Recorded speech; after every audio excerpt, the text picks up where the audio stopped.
What's going on, guys? Welcome back to the channel. As you can see behind us, we got a Fox body. The first one on the channel. I'm super excited about this. It's a 1993 Mustang Cobra, and you can see the banner. It's been on Sick Week, so it's a street proven car. I'm so excited to jump into this thing and show you even what the power plant is. Let's talk to Jonathan more about this ride. All right, Jonathan, thanks so much for doing this, man. Yes, sir. Tell us a little bit about the car. Why did you want to do the Cobra, and what kind of got you in the cars to begin with? So this car specifically I wanted because my buddy Grant bought it 5 years ago or so, and we're in a group chat, you know, a bunch of friends that also like cars, and he posted a picture of it, and I don't ever really get like jealous of my buddies, but for some reason, like just this car, the way it looks to me is like the best looking setup I've ever seen. So I told him, I was like, listen man, you ever sell this car, like I want it. He knew it was going to be a money pit, so he's like, hey man, if you want it, I'm going to sell it before I make too many financial mistakes. What got me into cars originally was my real dad. When I was real young, my dad got me go-karts. He built me my own go-kart track, and then I started racing go-karts, started racing sprint cars. You know, when I was younger, my dad passed away, and I kind of fell out of it, moving back with my mom and my stepdad. But beyond that, I mean, I just always thought cars were cool. Anything that, you know, went vroom when I was young, I just like, oh, that's a cool car, that's a cool car. I get on my parents' nerves, to be honest. I'd say it so much. I remember you telling me you had something else before this. I had a 92 Fox body coupe. It was an LX, and I got that car as a roller. It was almost like a root beer color, so it was black with like a heavy pewter flake. And then I bought a 2003 Cobra from a guy in Georgia, and then I yanked everything out of it and put it into the Fox body. And that car is kind of what like kicked off my YouTube channel, and like what really got me into like starting to build cars like ground up. You know, I still don't think I build them to the level of like what people do on TV or like what some, you know, Hot Rod magazine or something does, but you know, on my way. So let's talk about the motor that's in here. Obviously, it's a Coyote. Yep. I love this. I love the platform. It's funny, we're big Ford guys, love the Coyote, so it's cool that this is in here.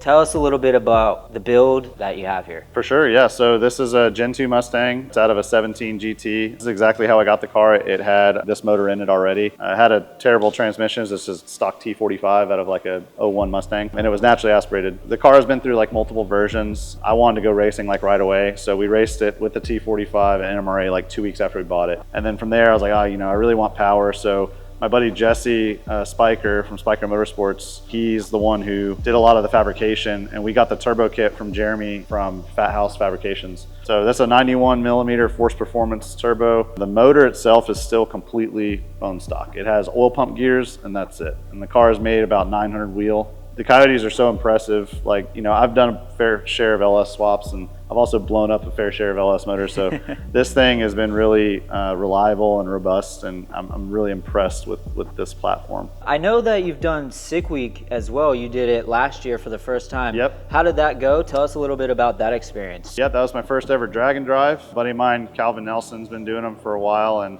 just one of those things where I've kind of been intimidated to do it, but you just got to kind of go for it. Yeah, you got to jump in head first, man. For sure. That's the only way you're going to learn, because those events are tough, man. It's no joke. A lot of my buddies were doing it this year too, so we happened to get registered in time. We got into it. Yeah, we were really, for the most part, untested. Most people kind of are, it seems like, but you know, we made it through the week. We raced the 6-shift class. I think we finished 6th out of, I want to say like 32 people in the class, so I'm pretty happy that we did that well, but it was not an easy week by any means. We had a bunch of little failures. We used the parachute mount as our tow hitch, and one of the welds broke, so it kind of broke half of my bumper valence where it mounts to the rear quarter panel. We had to get help from RC Flint. He helped weld everything up, so we fixed that. We had this clutch cable, it wound up resting on the header and it melted, so we drove like 100 miles with no clutch. So I was just rev matching it, and finally at like 2 in the morning we got stopped at a red light and it stalled. Oh no. So we were on the side of the road, you know, replacing that. That wasn't too bad.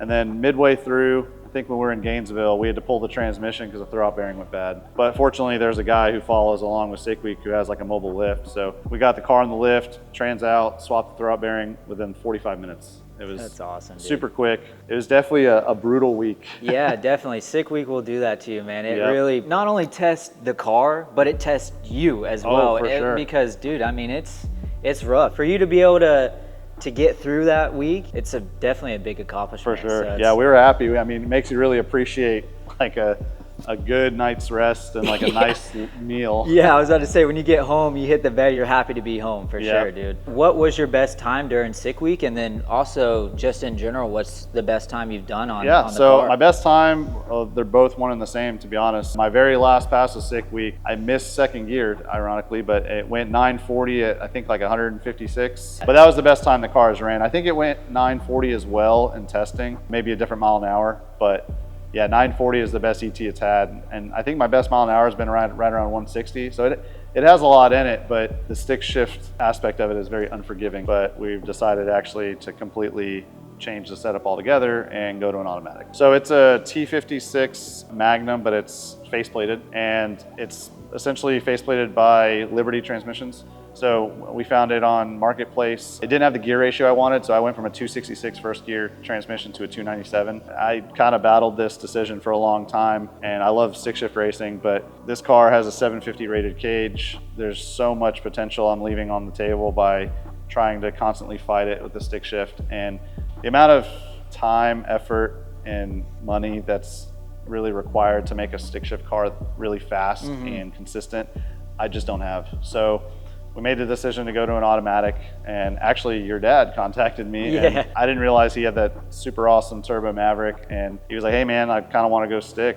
and I have this built turbo 400, like, you want to work out a deal? And long story short, I mean, we've essentially decided we're going to put that 3-speed turbo 400 in here, and I think it's going to help this car be way more consistent. We'll probably see really deep 8-second passes, if not high 7s, with the car being as light as it is, and I'll be able to actually use the car to its full potential. Let's move on to the exterior of the car here. Let's talk about the wheels and tire setup that you have. So these are Weld B-Series wheels. They're 17 by 4 in the front, and then they're 15 by 12 in the rear. Double beadlock rears. The car is mini tubbed, so we can fit it. So the tires, because I'm limited to a certain size and NMRA, those are 27 by 10.5 by 15s. And then the front runners are just a standard, I don't even know the size, to be honest. They're just a standard 17-inch skinny. Suspension is double adjustable fronts, single adjustable rears. They're all strange front and rear shocks.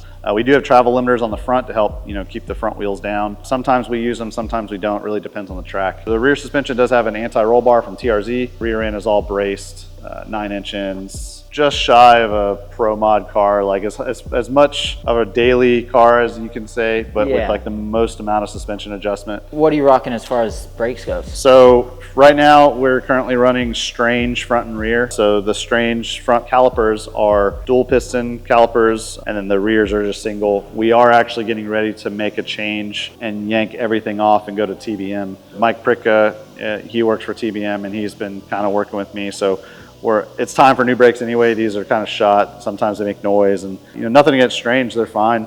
But the TBM brakes I think are a little bit lighter because everything is billet. And I'm really excited to make that change. Tell us a little bit about the interior and what made you decide to kind of keep everything, at least the dash, stock For sure. So a lot of classes that I race, even still, and I plan to continue to race, they're kind of like true street classes. So they require you to have stock interior essentially from the front seats forward. Plus, I just think it looked cleaner. It's hard to say like, oh, I have a street car. Obviously, this isn't like that much of a street car, but it looks a lot more street when you have power locks, power windows, the dash is still intact. Everything behind the dash is gone. And the cage is not enjoyable to get it in and out of, but you kind of get used to it. We run a Terminator X Max, and that's a Holley 686 digital dash touchscreen. It's really nice. So the steering wheel and the column and everything is all from Motion Raceworks. When we got rid of the stock column, we lost the ability to have turn signals. And I couldn't remember if turn signals were a requirement for sick week, but we put it in anyway. Yeah, so we had to put something in there. So the seats are just Kirky 55 series seats with covers. We run race quip harnesses. That's pretty much everything that we run in there. I think that kind of wraps up the interior. I say we get a freaking camera in the car and go for a cruise. Yeah, man, sounds good. Let's do it.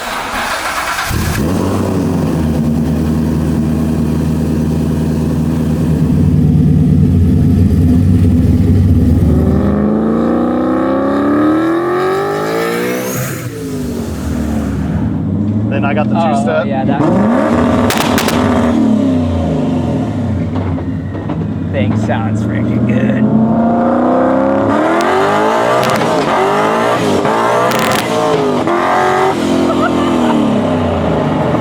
Yeah, dude.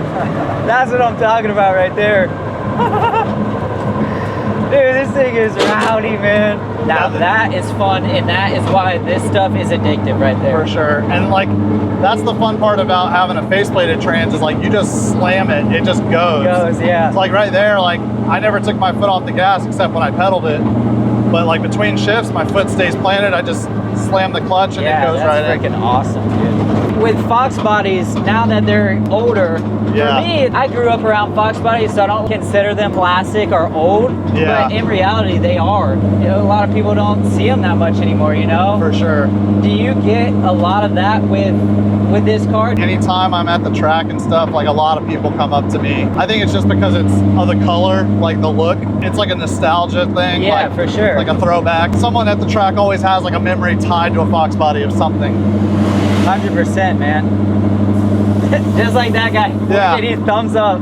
That's perfect timing. That's hilarious. What is the color, by the way, on this? Do you know? So it's teal. The Cobras came in 3 colors. They came in black, red, or teal. So this car was actually originally a black Cobra.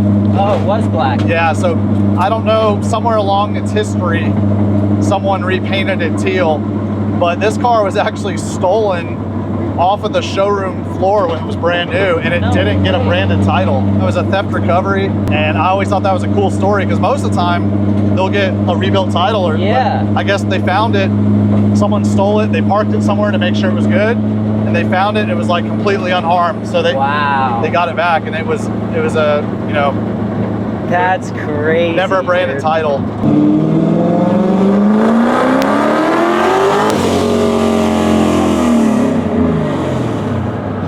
Dude, this thing is freaking awesome. Sounds so good.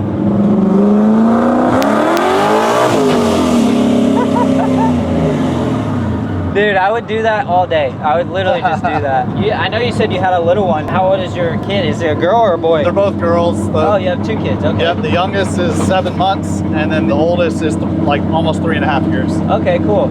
You think they're gonna get hit by the car bug or what? Yeah, my oldest has already said, like, I want a race car. Like, and I was like, what color? She's like, blue, like yours. That's awesome. So man. my wife and I actually talked about getting her like a junior dragster. Oh, that would be sweet. So I don't know, you know, I don't want to like push it on her. Yeah, definitely.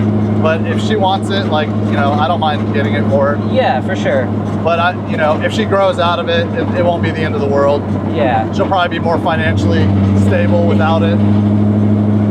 Yeah, man. I mean, it's hard. It's not like you're pushing it on her, but if she's around that environment, I mean, for sure. She sees you racing, she wants to be like her dad, you know, like she wants to go fast, like that. It's just kind of how it happens. Yeah, she saw, you know, my wife, they've gone to so many events. Like my oldest daughter, when she was like 6 weeks old, she was at a race. Really? The first race in this car, actually. Oh, that's awesome. Because we bought this like right after she was born.